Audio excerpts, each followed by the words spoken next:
Educational creativity চ্যানেলে সকলকে স্বাগত। আপনারা দেখেছেন যে এসএসসি 7 দিনের মধ্যে নোটিশ জারি। কারণ এসএসসির যে মূল অর্ডার ছিল সেই অর্ডারের মান্যতা না দেওয়ার জন্য এই নোটিশ জারি হবে, আপনারা চারিদিকে দেখেছেন। কিন্তু এটা কতটুকু সত্য, এটা গুজব না সত্য, সেটা বিস্তারিত এই ভিডিওতে জানতে পারবেন। আপনাদের জানাবেন কলকাতা হাইকোর্টের আইনজীবী অ্যাডভোকেট আলী হাসান আলমগীর। সুপ্রিম কোর্টের মামলার অবস্থান এবং হাইকোর্টের যে মামলা ছিল টিচিং এক্সপিরিয়েন্স বা 20% ইন্টারভিউতে নাম্বার দেওয়া নিয়ে, সেটার উপরে ভিত্তি করে কি হয়েছে আসল ঘটনাটি আপনারা এই ভিডিওতে আপনারা বিস্তারিত জানবেন। চলুন আমরা জেনে নিই কোন ঘটনার উপর ভিত্তি করে আইনজীবী আলী হাসান আলমগীর স্যারের নিকট থেকে। হ্যালো। হ্যাঁ, হ্যালো বলুন। হ্যাঁ স্যার। বলছি এসএসসি নিয়ে হ্যাঁ, কিছু কথাবার্তা ছিল। প্রথমত যে এসএসসি নিয়ে বিষয়টি হ্যাঁ, বলুন। হুম। যে বিষয়টি ছিল যে কনটেম্পট নোটিশ দেওয়া হয়েছে সুপ্রিম কোর্টের অর্ডার না মানার জন্য। তো এই বিষয়টা আমরা দেখছি এবিপি আনন্দে হাইলাইটিং একটা নিউজ বা হাইপ তৈরি হয়েছে চারিদিকে। তো এই বিষয়টা যদি একটু ক্লিয়ার করেন, মানে এর অবস্থানটা কি আছে? কন্টেম্প নোটিশ দিয়েছে বলতে আ এই যে এসএসসি মামলাতে আপনার হ্যাঁ। যে জাজমেন্ট সুপ্রিম হুম, কোর্টের, হুম। এটা তো ডিভিশন বেঞ্চের জাজমেন্টটাকে আপহেল্ড করেছে। কিছু হ্যাঁ, পার্শিয়াল মডিফিকেশন হয়েছে শুধু। হ্যাঁ, এবার এক্ষেত্রে হাইপই হয় অ্যাকচুয়ালি। মানে এখন হ্যাঁ, তো ব্যাপারটা হয়ে গেছে, খবর এমনভাবে প্রকাশ করা হয় মনে হচ্ছে যেন এক্ষুনি সবকিছু হয়ে যাবে, পৃথিবী ধ্বংস হয়ে যাবে, এরকম করে একটা রিপ্রেজেন্ট করা হয় তো। হ্যাঁ। খবর বিক্রি করা হয় অ্যাকচুয়ালি। তো আচ্ছা। সেরকমই ব্যাপার। আগের দফাতেও তাই হচ্ছিল। জাস্টিস বসাকের ঘরে যখন কন্টেম্প ফাইল হয়েছিল তখনই হ্যাঁ, এক্ষুনি সব হয়ে যাবে বলে এমন করে খবর করছিল। হ্যাঁ। এবারও তাই। কন্টেম্পটের নোটিশ দিয়েছে, সেটা একটা খুব সাধারণ এবং স্বাভাবিক ব্যাপার। কন্টেম্পটের নোটিশে একটা টাইম মেনশন করা থাকে যে এই দিনের মধ্যে আমি তোমাকে আল্টিমেটাম দিচ্ছি, এর মধ্যে যদি তুমি কমপ্লাই না করো কোর্টের অর্ডারটা, হ্যাঁ। তাহলে তোমার এগেনস্টে কোর্ট অফ কন্টেম্পটের মামলা হবে।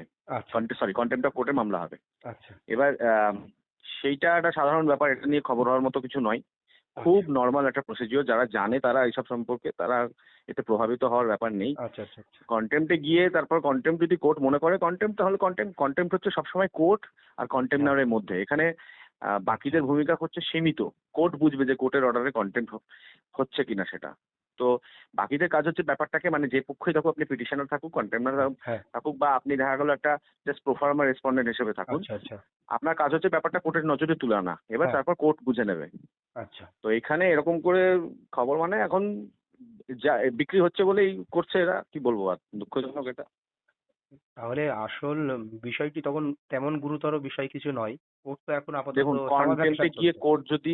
কন্টেম্পটে গিয়ে কোর্ট যদি কন্টেমনার হিসাবে স্টেট গভর্নমেন্টের চিফ সেক্রেটারি হোক বা এডুকেশন ডিপার্টমেন্টের সেক্রেটারি হোক, তাদেরকে যদি চেপে ধরে, সেটা একটা গুরুতর বিষয় বটেই। হ্যাঁ, কিন্তু সময় সেই সময় আসতে দিন। সেই সময় তো এখনো আসতে দেরি আছে। আচ্ছা, আচ্ছা। এবার সেই সময়ের আগেই এরা যেভাবে সেটাকে বাজারে ছাড়ার চেষ্টা করছে, সেসব অনেক ব্যাপার। এখন ভ্যাকেশন চলছে এমনিতে। হ্যাঁ, ভ্যাকেশন কন্টেম্পটের চলছে। ব্যাপার হলো সেই বেঞ্চে মামলা হবে যে বেঞ্চ মামলা শুনেছিল। মাথায় রাখতে হবে চিফ জাস্টিস রিটায়ার করে গেছে, সেকেন্ড জাজ সাহেব আছেন অ্যাভেলেবল, তার মানে ওনাকে দিয়ে কোনো বেঞ্চ ফর্ম হবে হয়তো, মানে জাস্টিস সেখানে সঞ্জয় কুমারের কন্টেম্পের শুনানি হবে। বেঞ্চে, জাস্টিস হ্যাঁ, সঞ্জয় হ্যাঁ, কুমারের হ্যাঁ, হ্যাঁ, হ্যাঁ, সঞ্জয় কুমার এক্স্যাক্টলি। বেঞ্চ আমরা যেটা দেখলাম এমএ ফাইল জাস্টিস সঞ্জয় কুমার এবং জাস্টিস হ্যাঁ, ওই বিশ্বনাথন বেঞ্চেই হবে। আমরা দেখলাম। কারণ একটা ওরকম বেঞ্চ ফর্ম হবে, যে মানে সেকেন্ড জাজটা যেহেতু অ্যাভেলেবল আছে, রাইট। তাহলে একটা ওই বেঞ্চ ফর্ম করে সেখানে কন্টেম্পের শুনানি হবে। তাহলে সেটা একটা আদৌ জিনিস, ভ্যাকেশনের মধ্যে হবে কিনা তার ঠিক নেই। তাহলে স্যার একটা জিনিস তো হতে পারে যে রিভিউ পিটিশন গুলো রয়েছে ওয়েস্ট বেঙ্গল এসএসসি বা যোগ্যদের, সেগুলো তো ওই বেঞ্চে হওয়ার সম্ভাবনা রয়েছে। হতেই পারে, হতেই পারে। হতে পারে যে present chief justice justice Sanjay কুমারকে নিয়ে বসে শুনলেন, বা হতে রাইট। পারে যে জাস্টিস সঞ্জয় কুমার এবং অন্য বেঞ্চ বসে শুনলো। আচ্ছা, আচ্ছা, অসম্ভব নয় সেটা। একটা সবাই যেটা ভাবছে স্বাভাবিকভাবে, যে আগে চিফ শুনেছিল মানে এবারও চিফ শুনবে, আচ্ছা, এটা একটা ট্রেন্ড চলে আসছে। এবার এটা নাও মিলতে পারে। আচ্ছা। হুম, স্যার আর একটা বিষয় যেটা ছিল যে আজ মানে কলকাতা হাইকোর্টের কোর্ট নাম্বার হুম, হুম, 7 আমরা দেখছিলাম যে এসএসসি যেটা টিচিং এক্সপিরিয়েন্স নিয়ে চ্যালেঞ্জ হচ্ছে বা ইন্টারভিউ যে 20% নাম্বার দেওয়ার ব্যাপার নিয়ে চ্যালেঞ্জ হুম, হচ্ছে, হুম, ওই হুম, হুম। মামলা কি আজ শুনানি হচ্ছে বা এর গতিবিধি কি রয়েছে? যতটুকু আমি জানি শুনানি হয়নি, কারণ হচ্ছে আচ্ছা, ওই মামলাতে অ্যাডিশন অফ পার্টির অ্যাপ্লিকেশন বেশ কিছুর জন্য আজকে লিভ চাওয়া হয়েছিল। কোর্ট হ্যাঁ, কাউকে লিভ দেয়নি। আচ্ছা, আচ্ছা, লিভ দেয়নি তার অন্যতম কারণ হচ্ছে কোর্ট মামলা শুনবে না বা শুনতে পারবে না, সেটা বুঝতে পেরেছিল। আচ্ছা, এরকম একটা মামলা সাধারণত ভ্যাকেশন কোর্ট শোনেও না। আচ্ছা, এগুলোও কিছু বলার নেই, আর বুঝতেই পারছেন অত জরুরি মামলা নয় যে এক্ষুনি ভ্যাকেশনে শোনাতে হবে। এটা আচ্ছা, ছুটির আচ্ছা, পরেও জরুরি হিয়ারিং করানো যায়, এবং ভ্যাকেশন কোর্ট সাধারণত এইসব মামলা শুনে নিজের ঘাড়ে নিতে চায় না। কারণ এটা গেজেট চ্যালেঞ্জ করে যদি কোনো মামলা হয়, সেটা সেই মামলাতে একদিনের শুনানিতে তো গেজেট স্যাটিসফাইড করবে না কোর্ট। নো নো নো স্বাভাবিকভাবে শুনলে গেজেটটাকে স্টে করবে। স্টেটাও একটা খুব নর্মাল পরিস্থিতি সেটা সেক্ষেত্রে। কিন্তু সেটা ভ্যাকেশন কোর্ট কি করতে পারে? অ্যাট বেস্ট কি করবে? স্টে করবে, দিয়ে রেগুলার কোর্টে পাঠাবে। কিন্তু পরিস্থিতি এমনটাই হচ্ছিল যে মনে হচ্ছিল যে ওই যে আজকেই খবর সবকিছু বিক্রি হয়ে যাবে, যেমনটা বলি, হ্যাঁ, আজকে খবর বিক্রি সবকিছু হচ্ছিল। হয়ে যাবে। হ্যাঁ, সব হয়ে যাবে, একদম স্টে হয়ে যাবে, সেটেলমেন্ট হয়ে যাবে, রাজ্য সবাই জেলে চলে যাবে, আচ্ছা পরীক্ষা বাতিল হয়ে যাবে, সব একদিনেই, মানে সব খবরের চ্যানেলে হয়ে যাবে।